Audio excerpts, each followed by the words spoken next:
All right, great. So we're recording and we're getting started. So again, welcome and thank you for being here today. I appreciate it. What you'll see at the bottom of the screen is there might be a raise hand or a Q&A, but for tonight's purposes, if you could just utilize the Q&A. Anytime you have a question as we move through the webinar tonight, the masterclass, just feel free to ask the question. I might not answer it right away, but I'll absolutely get to it somewhere during the presentation tonight. I will be asking you to do a few things. So, and saying, hey, does anybody feel something, share with me. So you'll utilize the Q&A to do that. All right, so we're going to start. I'm going to start to share the screen. So you're going to start to see the masterclass coming in here. All right. Very good. All right, so we're here to talk about how to process through emotions. And one of the big things that I know for my life, emotions have been kind of taboo. We grow up thinking that certain emotions aren't good or that we should hide certain emotions. The biggest thing I think about is that, boys don't cry. That's one of the emotions that we talk about, one of the things that people talk about as far as it's not okay for boys to cry or girls shouldn't get angry, right? So those are emotional belief systems that we might have around certain emotions. So you can think about for yourself, are there any beliefs around, say, sadness or anger or frustration, disappointment? Are there any beliefs that you have around expressing certain emotions? And keep that in mind as we move through today. So we're going to talk about the peace process. And the peace process is an energetic technique. So it's a technique to help you move through and experience an emotion. And it's a way of leaning in. I use the terminology leaning in. So we're leaning into an emotion instead of numbing out or stuffing down. And so we're trying to allow ourselves to experience. So before we start, let's just distinguish between experiencing an emotion and expressing an emotion.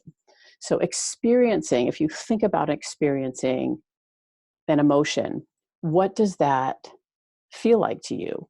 If you think about experiencing, if I'm experiencing anger, it's different than if I'm expressing anger. If I'm experiencing anger, it's kind of internal. An expression of anger might be external. An experience of sadness, internal. An expression of sadness might be crying or external. So this peace process is designed to help you experience your emotions within the body, okay, and lean into them.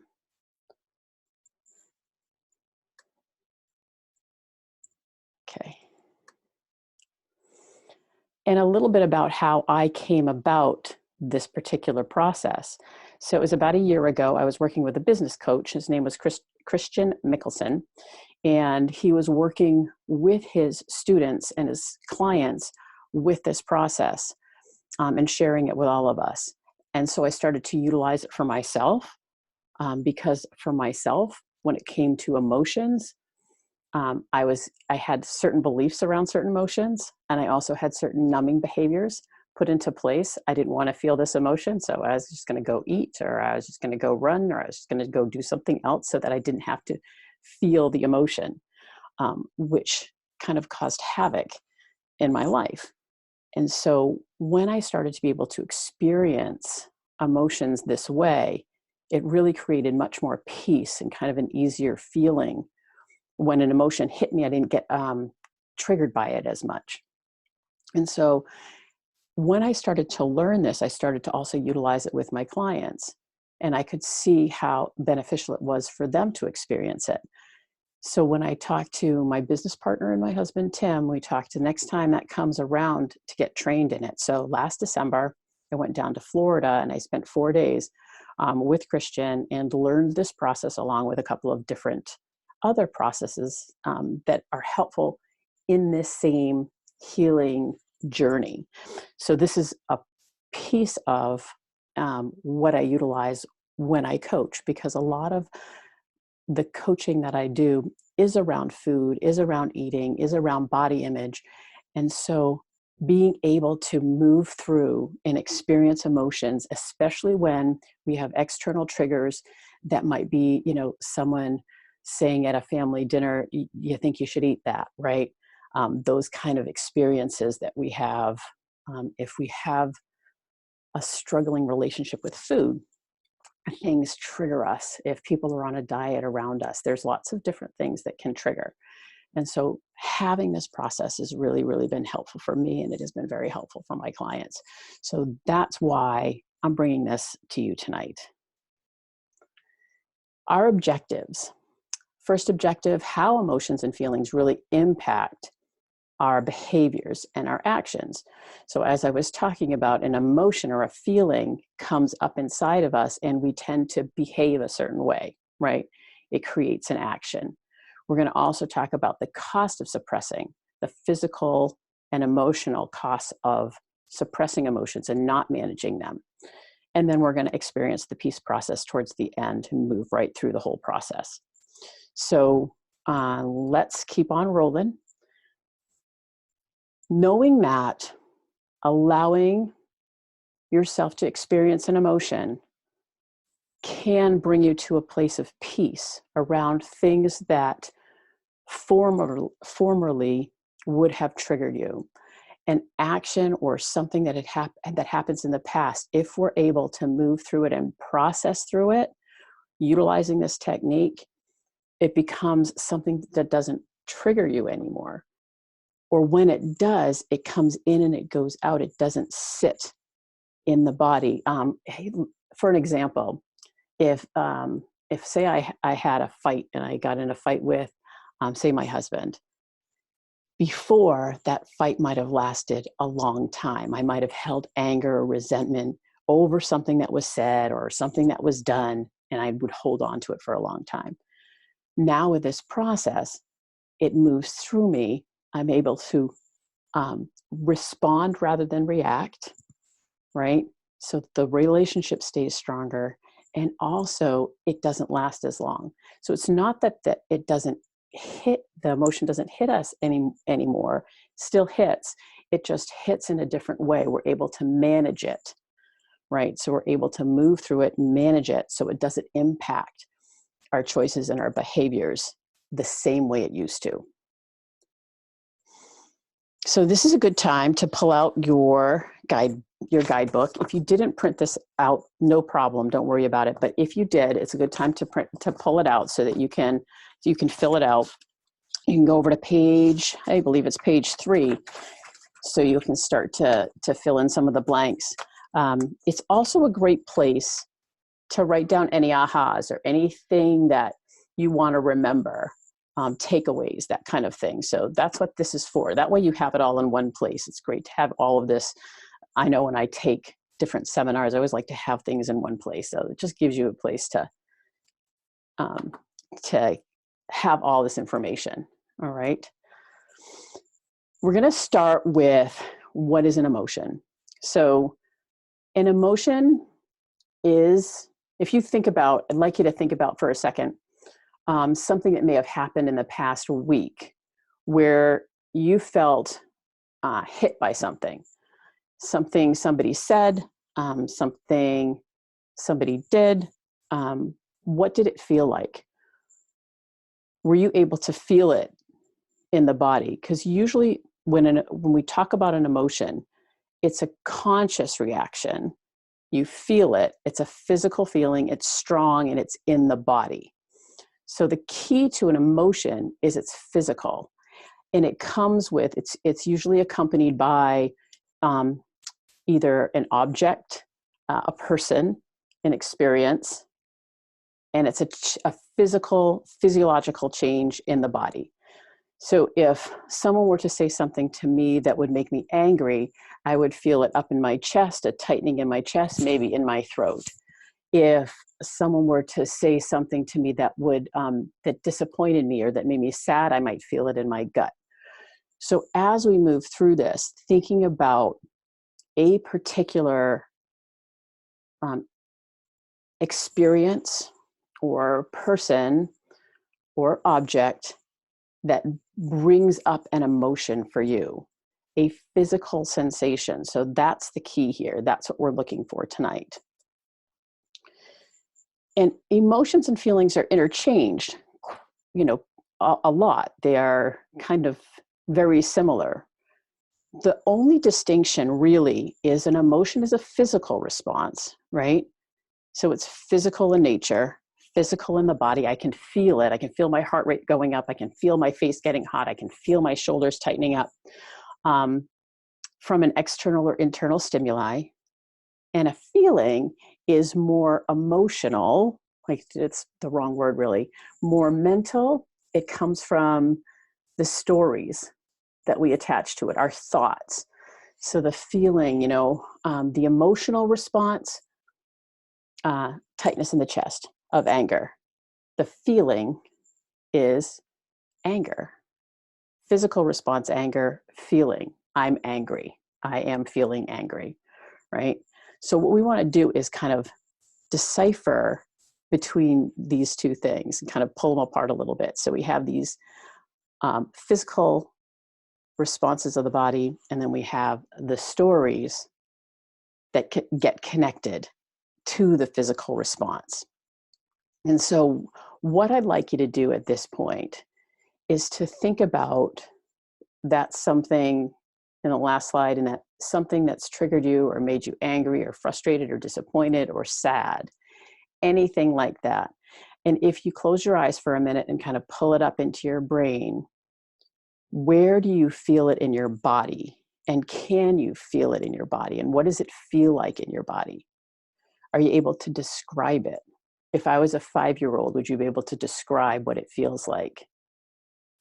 I know for me, it tends to be in my gut. Like I feel like I'm going to throw up or I feel sick.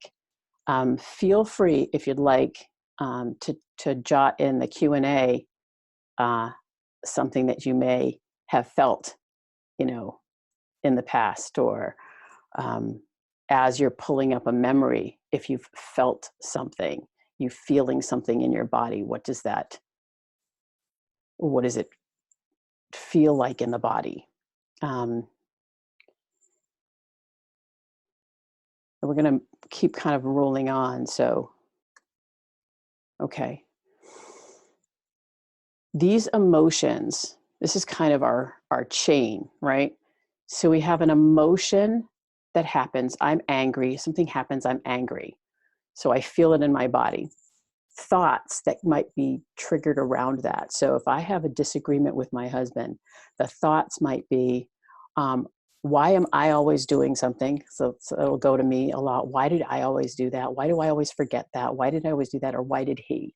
Right? So there's either a blame of someone else or a blame of self. And then it's attached to stories of the past. I'm always doing something like this. This is always happening to me. I can never get anything right. Why can I never get anything right? So it's this connection between our emotion and then all the thoughts that get wrapped up around it. So if I were to use the example, say I had to go out to dinner and I put on a pair of pants and they were too tight. So the pants are too tight. It's the emotion. I can feel it, like almost visceral, right? Right up into my shoulders, tightness in my chest, like start to breathe like, oh, I'm angry, or I'm feeling shame. I'm feeling guilt. I shouldn't have eaten that. I'm feeling frustrated with myself. And the thoughts start to spin. I'm always doing this. I can't control myself. I'll never fit into these pants. This is, I'll never lose weight, or whatever. The thoughts kind of get wrapped up in there in all the stories. So emotions plus the thoughts and feelings trigger these stories we tell ourselves. And the stories we tell ourselves set us up for our belief system, right? So we have all these stories from our childhood. So when you think back on your childhood, what are the beliefs and what's the story you tell yourself? Another word for story is identity. You know, what's the identity that you carry with you when it comes to your story? Um, Not fitting in, stories from our past. I don't fit in. Um, I'm never good enough. No one will ever notice me. Um, I'm the fat one. I'm the clumsy one. I'm the stupid one. I'm the lazy one. Those are kind of these identities that we carry, and that's part of our story. That's part of what we're carrying with us, this story that we hold and that we tell ourselves. And as soon as we have a story that has been played over and over and over again in our minds, it attracts more of the same thing. It's like uh, the pink elephant, or the white elephant. Don't think about a white elephant. Don't think about a white elephant. Don't think about a white elephant. And all you're doing is thinking. So if I identify with being the fat one or the clumsy one, anything that happens in my life that that makes me feel clumsy or makes me feel fat, like putting on a pair of pants, automatically it triggers the story, which fuels the emotion, fuels the physical feeling that's within the body.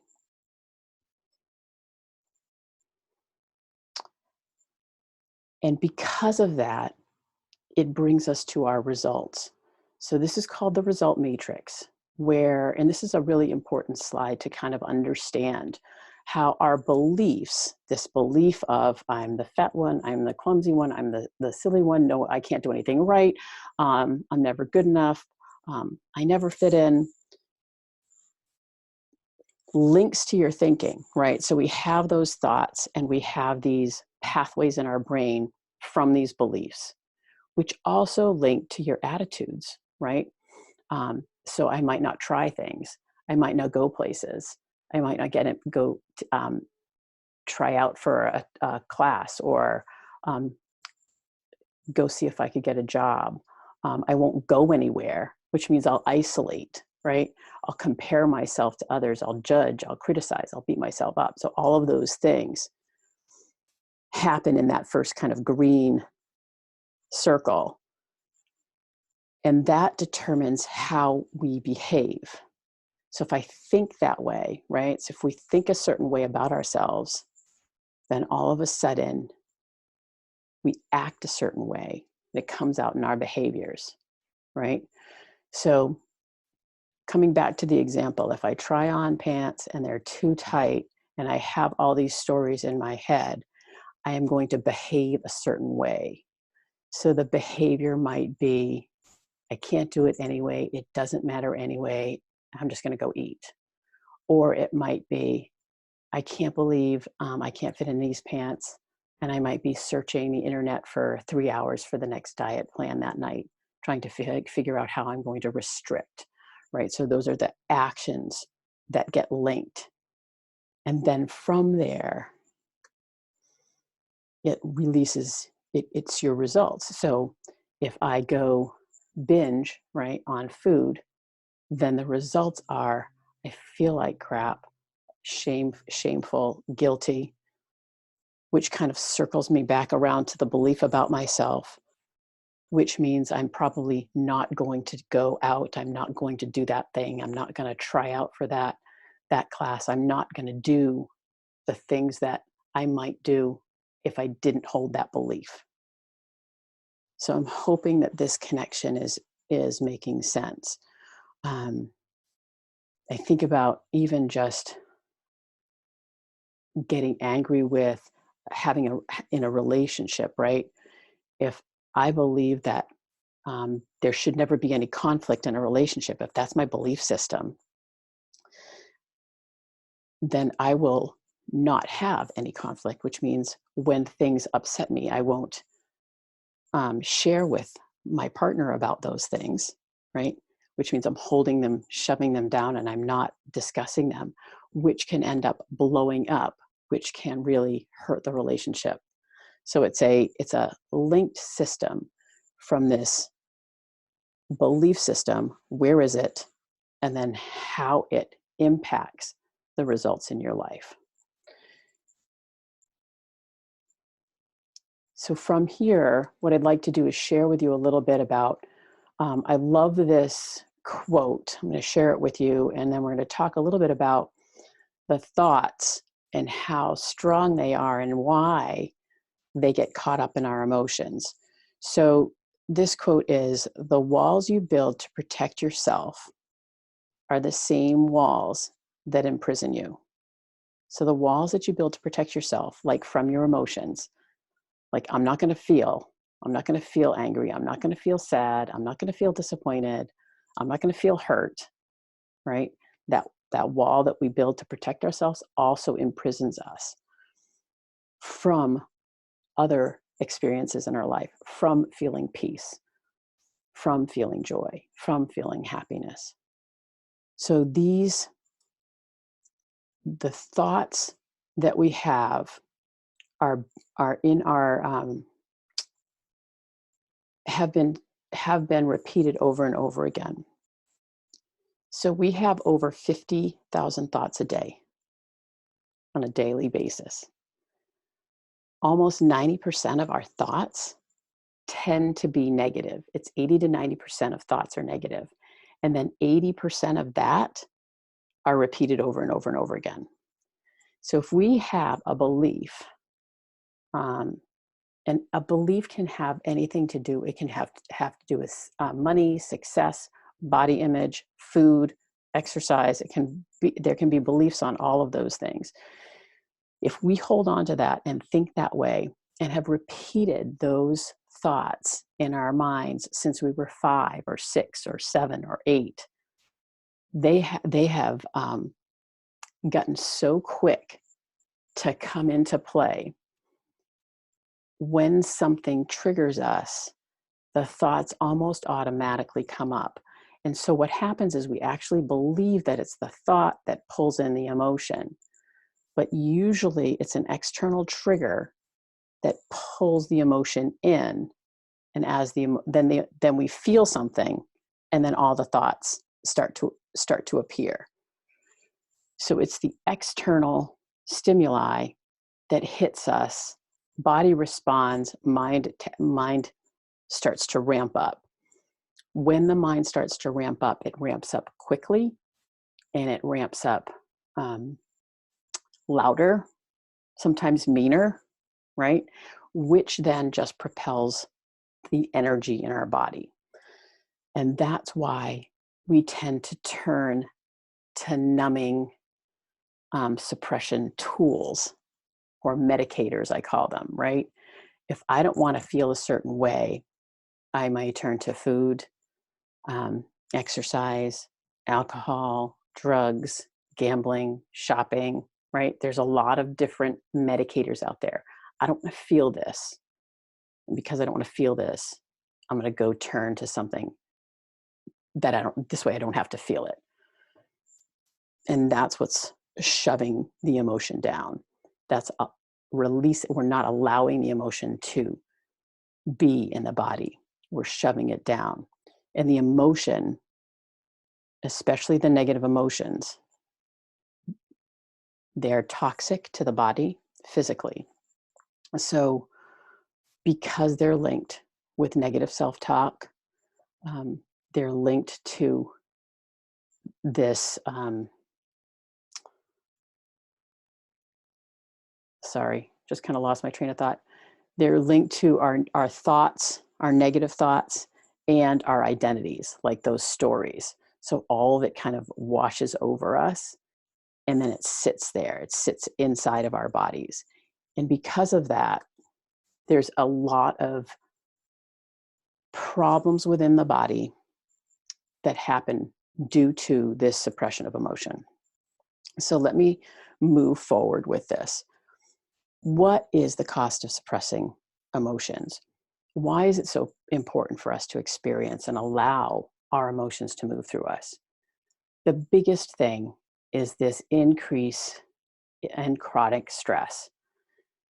So by not expressing or experiencing our emotions, it causes chronic stress within the body. Now we know that chronic stress can lead to weight gain because it's an increase in the cortisol, the hormone cortisol, which is the protector. So when we have a hike in cortisol, it signals the body to hold on to fat. It signals the body to hold on to weight to protect you. So the cost of suppressing emotions, increase in stress, and then all of these things coming in after this are related to this increase in stress. We have depression is linked to stress, isolation. We have physical illnesses, gut health, chronic pain, right? Diabetes, things like that. Lack of focus, can't concentrate, increase in mistakes. So we make more mistakes, we can't focus, and we're all over the place. Connections, our relationships, right? The cost of suppressing emotions can impact our relationships, especially if there's addictions involved, which is down on this list. Overwhelm, can't think, we're completely overwhelmed, increase that stress level increases even more. Addictive behaviors, that's where we turn towards food or alcohol or drugs or shopping, gambling, all of those things are addictive behaviors. And then sleep disturbances. So insomnia, can't sleep, right? So there's lots of different costs of suppressing emotions. Does anybody here have any of these? Oops, sorry about that. Any of these? Anything? Right.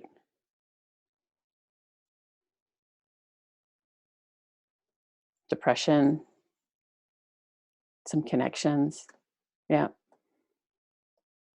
So just realizing that this process can really help our physical health and our emotional health. So what we're going to do is move into the peace process. So we're going to actually move through it so you can feel it yourself. The first step is to name the emotion. And why is it important to name the emotion? Naming the emotion just normalizes it. It kind of, it validates it. It says, this is the emotion.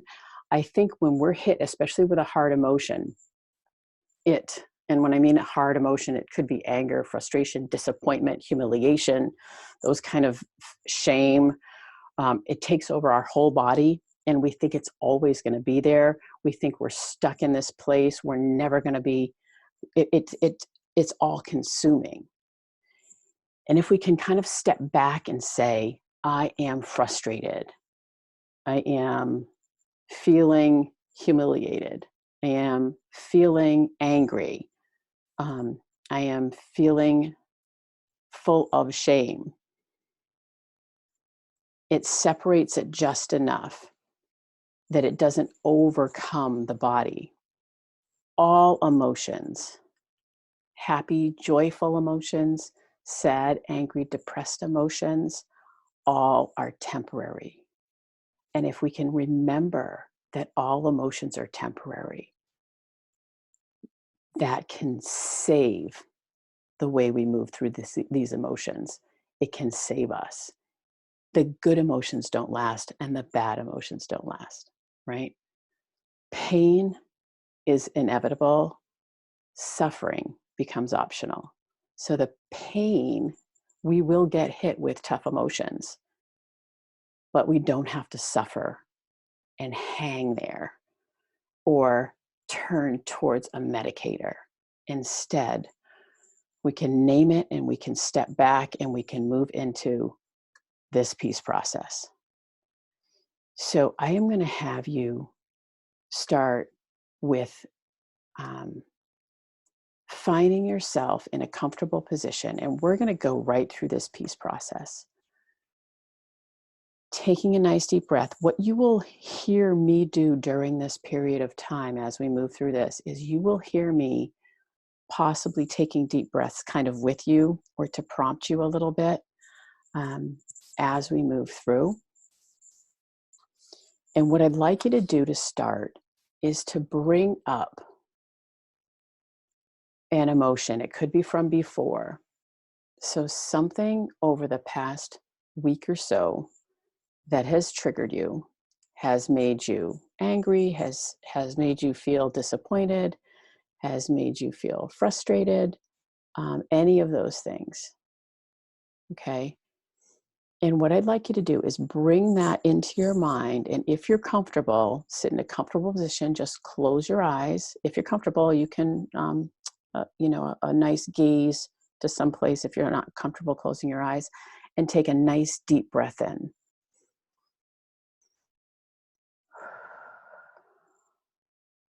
And as you take this nice deep breath in and just release it, I want you to notice where you're feeling it in the body. As we move through this, I would love to ask if anybody would like to have me work through this with them. I would unmute you and we can talk right through it so you could actually see how this works. So if anybody is willing, you can put in the Q&A sure or yes, and I'll come out and unmute you and we can work through this. I'll just give it a second. If not, that's okay too. I can do it with you all here and just have you breathe through it. So, okay.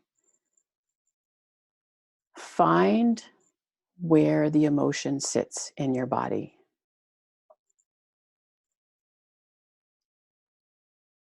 And you don't want to distract yourself from it. Just allow the feeling. You don't need to solve anything. You don't need to do anything. You're just being present to the physical sensation in the body.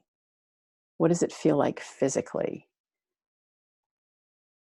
And again, if you were to describe this feeling to a 5-year-old, what would it feel like?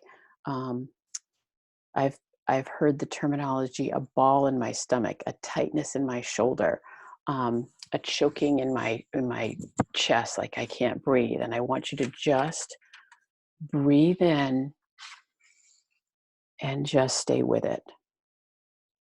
Stay out of the mind, stay out of the story, and just stay within the body. Because the feeling is here. It's a fact. The feeling is here, and it won't be here forever. Even though sometimes it feels that way, it won't.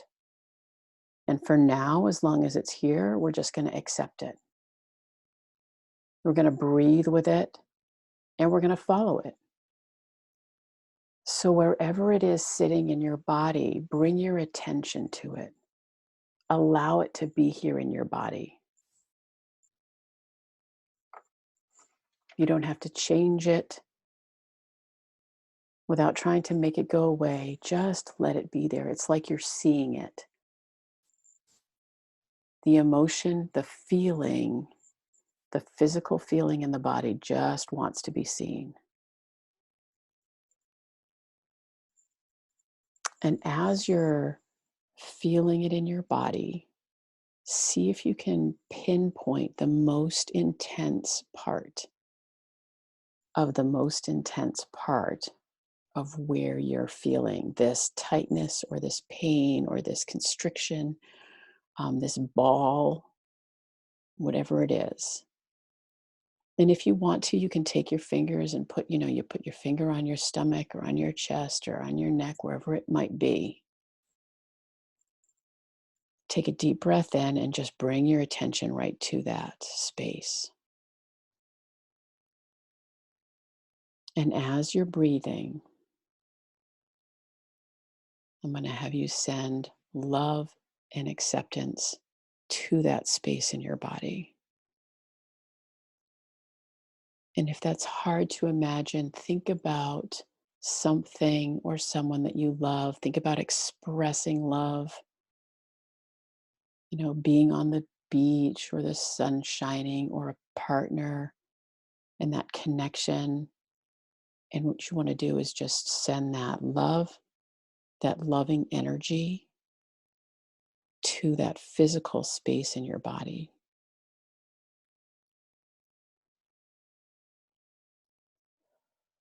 Taking a deep breath in and allowing this to be here.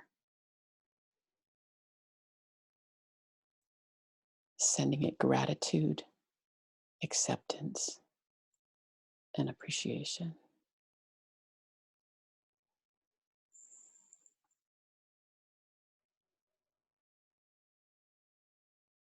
Continuing to breathe.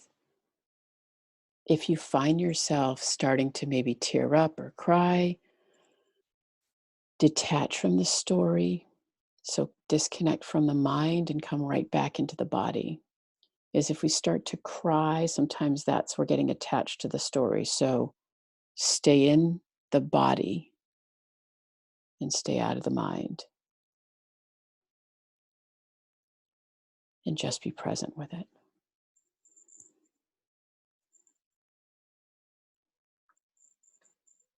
Continue to stay present with it.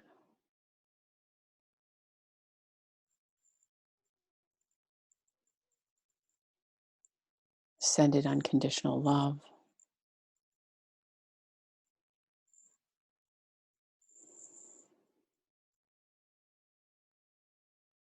Allowing this feeling to just be there. It might move, it might change in intensity. Just follow it. Just let it go and let it be there.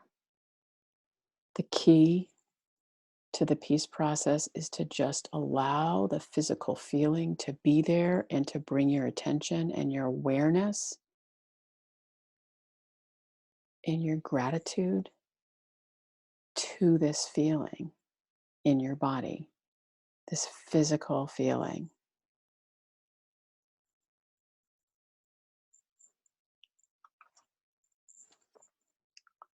If this is something that has been with you for a long time, if this is a feeling that comes up repetitively and has come up repetitively in your life, what might happen is moving through this peace process when it comes up a few different times, right? Because if the feeling is really deep, this emotion is really deep, and you've never really processed through it, it's like peeling an onion. Each time we move through the peace process, it lightens just a little bit. I think of it like rocks in a backpack. We unload a rock each time we move through the peace process and allow it. If it's a feeling that comes up daily or weekly for you, it just may have to, each time it comes up though, if you pause and allow yourself to feel it move into the body and just feel it in the body and detach from the story, we can allow your body can be allowed to experience the emotion and allow it to move through. And what'll happen in the body, it'll slowly dissipate, slowly dissipate, slowly dissipate. So deep breath in, making sure you're detached from the mind, staying in the body, noticing what's going on. Has it changed? Has it moved?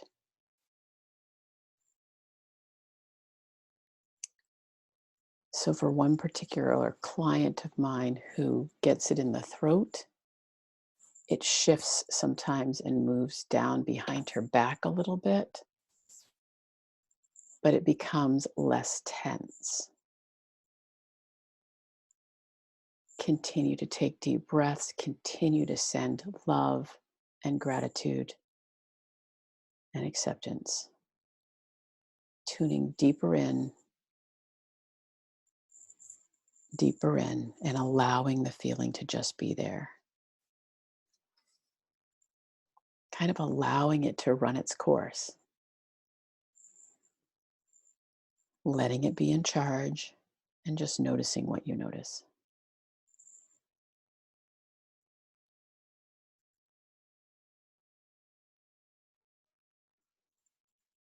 Take another deep breath in and exhale out.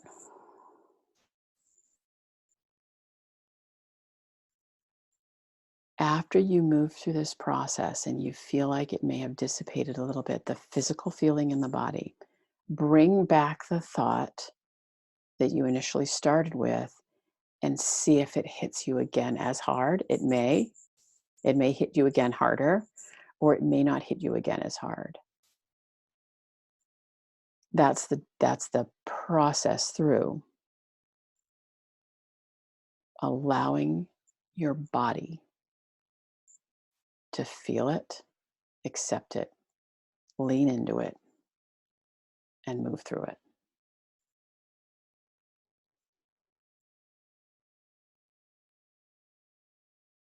So I'd love to hear if anyone had any type of experiences with that. So um, in that in that Q&A, can anyone share any anything that they noticed? You know, what did it feel like? So that way it doesn't have to be, it can be anonymous. You can just share in the Q&A. Did you notice anything? Did it get stronger? Did it get weaker? Did it move? Did it morph?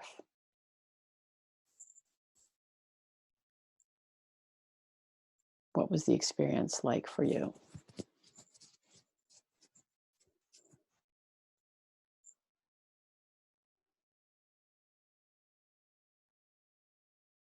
Tightness in the chest released. Good.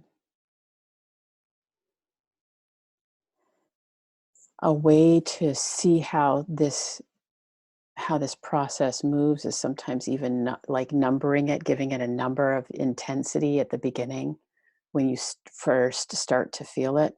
What's the hardest part of this is allowing yourself to find the time to do it, because many times when we're triggered or hit with an emotion, we're in a place where we can't necessarily process. Bathrooms work, right? Um, or seeing if you can scoot yourself out of a situation. I'll be right back.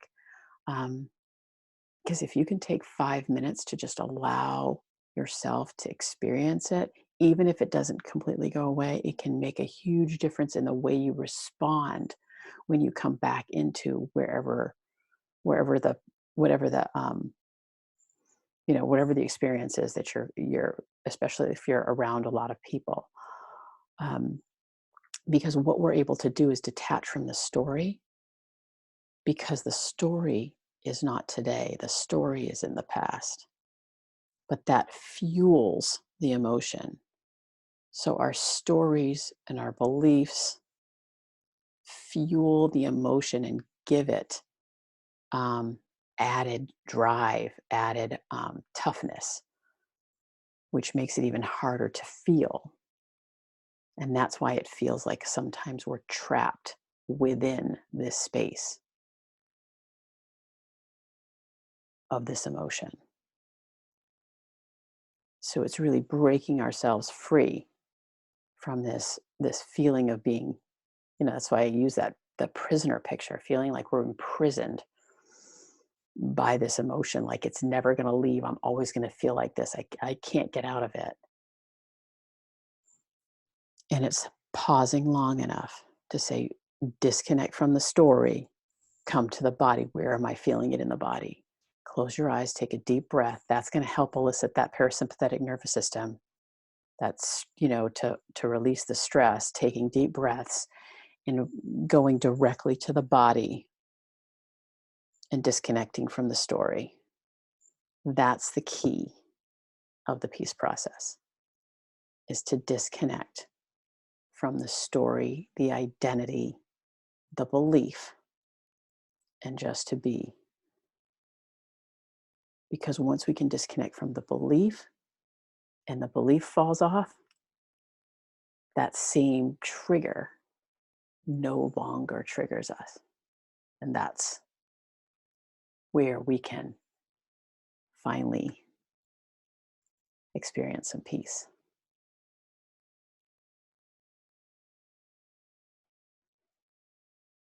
So, the takeaways from this process is really to understand that an emotion is a physical sensation. It gets fueled and gets fired up by our thoughts, right? And our stories and our identities and our beliefs and all of that. And as soon as it gets fired up like that, it's uncomfortable. We don't like it. And usually we stuff it down, ignore it, or we numb it out. And all of those have negative circumstances. If we can learn to process through these emotions, it actually allows us to release some of our belief systems, release some of our fears, release some of our worries, so that we can experience more peace. And that's the key, is to bring us into a space of more peace. And it's not to be said that we don't get hit with and triggered with hard emotions, because we always will.